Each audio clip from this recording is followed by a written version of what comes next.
listener production. Hey, Chris Speary with you. Welcome to The Briefing. Mass redundancies suck, and we've recently seen two major banks announcing cuts that would impact thousands of Aussies. But one has left us with more questions than answers. The reason why it all seemed rather curious was that there was no detail provided in the statement as to what departments or areas they were coming from, why there was a need to remove particular staff from particular areas. We were just told it was duplicity and complexity. So how exactly does a mass redundancy work, and is it always just about cost cutting? That's coming up in the second half of this episode. First though, let's get into the headlines with Tara Cassidy. It's Wednesday, the 17th of September. Hey Chris, and to you listening, we're starting this morning with some breaking news. Charlie Kirk's accused killer has now been formally charged with his murder. 22-year-old Tyler Robinson is facing 7 charges and will continue to be held without bail. Utah County Attorney Jeff Gray says prosecutors are seeking the death penalty. I do not take this decision lightly, and it is a decision I have made independently as county attorney, based solely on the available evidence and circumstances and nature of the crime. It's alleged Robinson's motive to kill Kirk was to silence hatred that he believed the right-wing conservative was spreading. Staying in the US, and a New York judge has dismissed the terrorism charges against Luigi Mangione. The 27-year-old's accused of shooting dead United Healthcare Chief Executive Brian Thompson late last year. It's alleged he carried out the murder over frustrations with the healthcare industry, a stance that's since led him to attract a large following of supporters. In his court decision, the judge outlined that this was no ordinary case. However, a crime doesn't constitute terrorism just because it's driven by ideology. Yeah, he said while Mangione may have been expressing hostility toward the chief executive and broader healthcare industry, that he wasn't aiming to, quote, intimidate and coerce a civilian population. Now, Mangione is still facing second-degree murder, stalking and other federal charges, as well as the possible death penalty, and he's pled not guilty. Back home now, former Australian broadcaster Alan Jones has been charged with 9 more counts of indecent assault. The 84-year-old is now charged with 44 offences in total, as he was already facing dozens relating to allegations of indecent assault and sexual touching spanning almost 2 decades. When he was first arrested last year, 11 alleged victims had come forward to police, saying they were 17 and over at the time of the offending. Yeah, and according to police, Jones abused some in their very first meeting, with the victims knowing him via both professional and personal relationships, and it's alleged that the crimes occurred at multiple of Jones's properties, including his then Newtown home, Fitzroy Farm, a separate apartment, Tamworth, and other locations in Sydney. Now, Jones plans to fight the charges, having pled not guilty and telling media at the time he's looking forward to clearing his name. He's next due to face court tomorrow. To the Middle East, where tens of thousands of Palestinians are fleeing Gaza City through a single coastal road after Israel commenced its long-promised ground invasion. It comes after UN investigators released a major report yesterday finding Israel is committing genocide there. Following a wave of intense bombardment overnight, the IDF has moved into the Palestinian enclave's largest urban centre, issuing evacuation orders for some 1 million residents as it commences what it's describing as an expanded ground operation to capture Hamas's last stronghold. Now, in that genocide report that was released, the UN urged countries like Australia to sanction the state of Israel, Chris, and among those involved in the report, which has reached the same conclusions as major human rights groups and genocide scholars, was former Commissioner of the Australian Law Reform Commission, Chris Sidoti. There is now no doubt in my mind whatsoever that we are seeing genocide in Gaza. It's taken us 2 years of research, particularly research over the last 15 months to reach that point. We've examined the destruction of health facilities, the killings of health personnel, journalists, humanitarian workers, destruction of education. That was Chris Sidoti on the ABC there.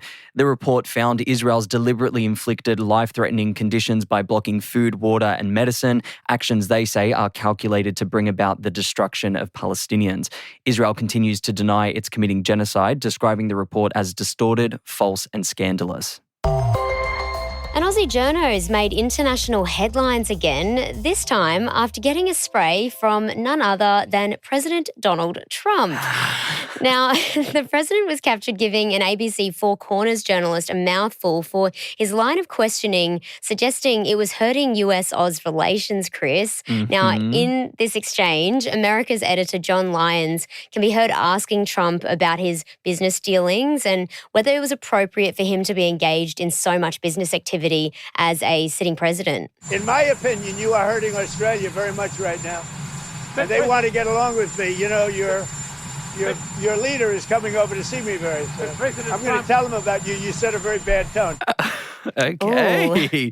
Now, the Trump administration has taken to social media, as they usually do, posting a clip of the exchange from a White House account and labeling it, "POTUS smacks down a rude foreign fake news loser," with a laughing face emoji. Wow, what an insult. And this obviously just comes a day after Trump also took aim at other journalists in the US, filing a $22 billion defamation lawsuit against the New York Times after they also questioned his success.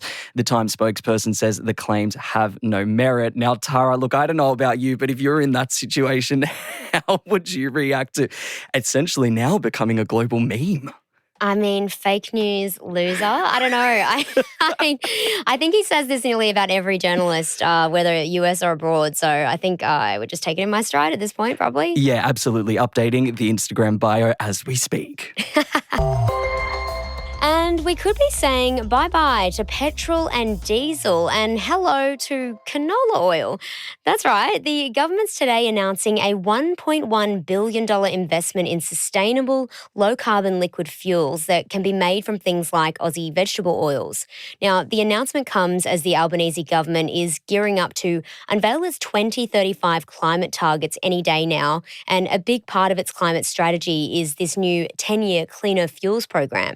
Yeah, it's aimed at kickstarting local production of sustainable fuels for things like planes, ships and trucks, while creating jobs as it taps into a potential $36 billion industry. The goal here is to attract private investment. So while we will have local production, it's all about kind of attracting private investment here. But the production of those fuels specifically that work in today's engines won't start until around 2029. Now, fossil fuels currently make up more than 90% of Australia's national energy use, and replacing them with cleaner alternatives could deliver us some pretty big gains, especially in the environmental space. But critics say that those alternatives are too costly to set up and could cripple entire industries if managed incorrectly. But the government here with this announcement reckons we have all the ingredients to make it happen, and we could even become a world leader in this space.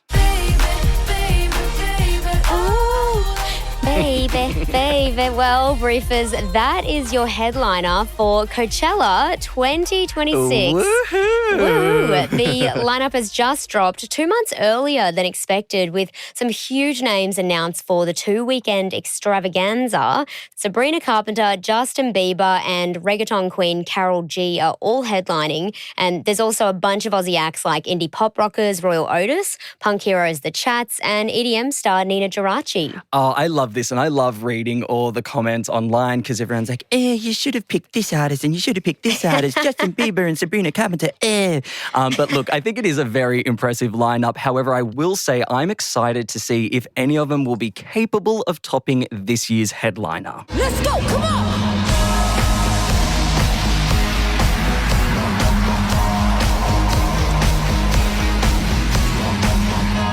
Now hold them like they do in Texas, please. Now, look, Tara Cassidy, I don't know if you saw the Coachella double weekends this year with Lady Gaga. She brought a literal coliseum to the Californian desert. So I don't know if Justin Bieber will be able to live up to that promise, but I'm excited to see if he and Sabrina Carpenter and Karol G can try.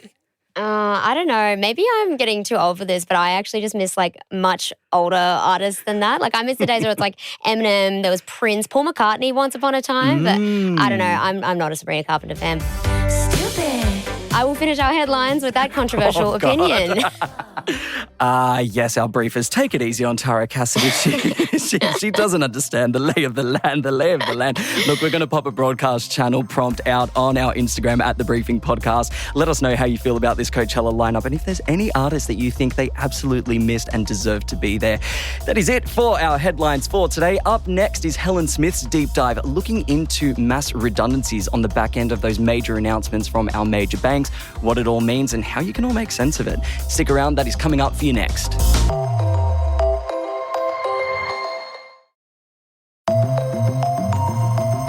There have been several mass redundancies announced by some of our big banks here in Australia over the last couple of months, and the flow-on effects could last for years.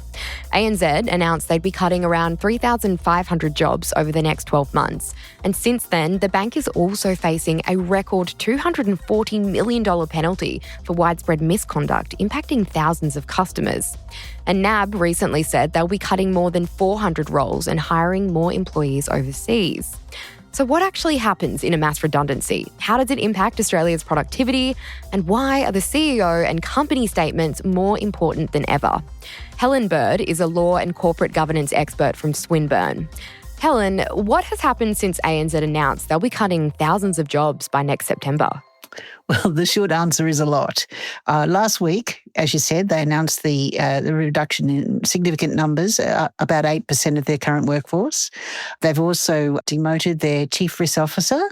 And today they announced that they had agreed with ASIC to pay a penalty of $240 million to the conduct regulator, which is ASIC, and is the largest fine ever paid by a single entity to that regulator in relation to misconduct in their bond markets and also in their retail banking division. And can you firstly just unpack the statement that was put out by ANZ when they did cut these jobs last week? What was your read on that? But essentially, the message was that the bank had to deal with what it referred to as complexity and duplicity, which seemed very vague terms to describe what was just essentially 3,500 staff to be sacked. And the reason why it all seemed rather curious was that there was no detail provided in the statement as to what departments or areas they were coming from, why there was a need to remove particular staff from particular areas. We were just told it was duplicity and complexity. There's a vagueness to that, and it obviously gives you a lot of wriggle room. And lots of people would argue that what was happening was we had a new CEO at the ANZ Bank, and he was being given the opportunity to sort of set his own agenda and lay out the bank the way he wanted to. But equally, there are a large number of investors and employees in that company who didn't know what was going on, and the press release gave them absolutely no clarity about that. And when you don't have clarity and when it looks as though it's just been a figure that's been propped up with further detail to be provided, you fall back on the assumption that largely it's been driven by profit motivations. And this is a bank, well, it's the smallest of the big four. It still was making on average $3.6 billion for the half year. So it's not as though it's not making money. And of course, that naturally riles people because we're saying, well, you're already very profitable. You say that the reasons you've given us are essentially only about profit. If there's more to it than meets the eye, it isn't clear from that press release. You mentioned there kind of cost cutting. When we're talking about mass redundancies, are they always simply a cost cutting exercise? Not necessarily. In fairness, they can be for a variety of reasons. For example, there may be areas of the bank which were previously staffed that now can be done automatically, and therefore you're going to introduce technology that's going to replace staff. But the possibility of using technology to replace staff was dismissed as the issue, as equally was the issue of increasing profit. According to the new CEO, it was done, and again, I repeat his words, to reduce duplicity and complexity. And the key criteria that he maintained the bank needed was pace. And while that may make or resonate with some people, a great deal of investors and the corporate governance community were somewhat perplexed by what pace means in this context. So there is a deep sort of view that given everything, it looks like it falls back to being profit. But it's not because it is the case, but because there's not a sufficient explanation. It's an appearance of disclosure, but it's very much using opaque language that makes it hard for us to work out what he really meant. And what is the fallout sometimes from unclear communication when a company does make cuts? There's a couple of things that happen. First off, it's dimmed very, very poorly by those who work for the bank, and that affects morale and it affects, I think, productivity inside the bank. And these are things that I'm not sure that they necessarily assess when they make these decisions. They can look at the salary costs that they're saying, but I wonder if they look at what are the on-costs that flow from getting rid of all these staff. And the second thing that comes to mind is outside the bank, people looking on, wondering what's going on, lacking trust and confidence in the management of the corporation. Now, in fairness to the ANZ, they're not alone in reducing staff inside banks. The papers have been full of stories of cuts going on everywhere, but the extent of it and the size of the number of workers is particularly noticeable at the ANZ. The CEO justified this as actions that needed to be taken a long time ago and which are finally being taken now. But it's very hard to reconcile that with a company that is very profitable and for whom the explanations are very vague as to what is the real justification. There is talk of further information being provided, and within the next 6 weeks, he plans to say more about the restructure of the bank, and we'll get a better understanding of what's going on there. But in the meantime, it's watch this space, and that's very frustrating too. You mentioned there we have recently seen a few mass redundancies from other big banks. So recently we had NAB, who were planning to cut more than 400 jobs and hire more employees overseas. What does this say about our banking industry here in Australia? Well, I think the fact of the matter is that Australian banks are actually highly profitable, some of the best performing banks in the world, but there is change underway. Some people would argue that it's a function of the Banking Royal Commission, where post that in 2019, lots and lots of staff were employed to deal with the problems that came out of the Commission and to address those issues inside banks. And now we've dealt with all that, there's a need to cut down on the number of staff. I'm not sure whether that comment is warranted. I just pass it on because I've heard it.